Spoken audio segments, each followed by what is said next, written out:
Welcome to Comic Construction.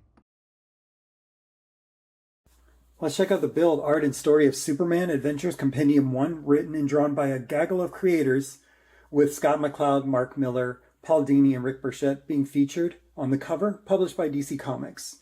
This compendium is 6 7/8 by 10 1/8 inches and has 928 pages. So that does make it a standard size soft cover. The cover is 4-color printing on a pretty glossy stock. The book is perfect bound with a flexible spine. And the interior sheet is a fairly thick semi-gloss paper. It's almost what's in an omnibus, it feels like. Not quite as glossy as that, which is pretty nice. I would love to have seen this work on like an uncoated newsprint type paper. I think that would have been really nice. The printing is a mixed bag. It's generally very clear and nice, but there are a few issues with muddy colors and overly thick black lines for some reason. It's almost like the restoration wasn't done properly or something like that. The art is really good throughout. All of the artists adhere to the 90s animated DC style, some more faithfully than others.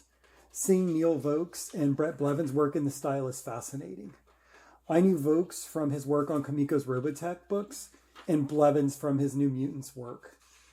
Their styles are very unique, but they adapted the animated style with a bit of their own flair in a beautiful fashion. The coloring on Clark Kent's suits is something and needs to be noted. At one point, he's wearing a green suit coat, black shirt, red tie, brown trousers, and orange shoes like he's Saul Goodman. It's pretty wild. The stories are very uneven. The volume starts off really strong with an issue of Batman Adventures featuring Superman with long hair, which is an interesting choice. Scott McCloud is the standout in this book. He writes these characters so well that I can hear their voices, even though I haven't watched an episode of Superman, the animated series, in about 10 years. Distant Thunder sees Superman taking on Brainiac and seeing the final lights of Krypton's demise. That's a really poignant and touching story. Balance of Power is a story of Livewire fighting for equal rights for women in her own way, and this puts Superman in a very tough spot.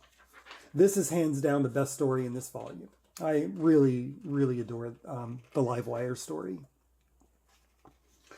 A ton of writers work on this book, and all do a really good job, but there isn't the cohesion that exists in the Batman Adventures books. That book had a small team that worked on all the issues.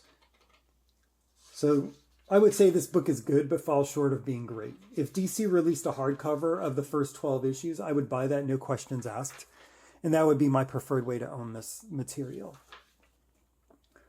Will it stay or will it go? I think I've kind of answered that in the course of this review, but while I enjoyed this book, it does pale in comparison to the Batman Adventures books, mostly due to the cohesion and consistent quality of the Batman book.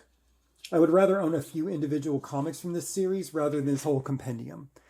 The only thing that makes that difficult is that Livewire story that I love so much, issue 5, costs about $50 when you can get this book for about $30, so that makes it a little harder, but I don't know that I want to devote this much shelf space to something that I'm lukewarm on.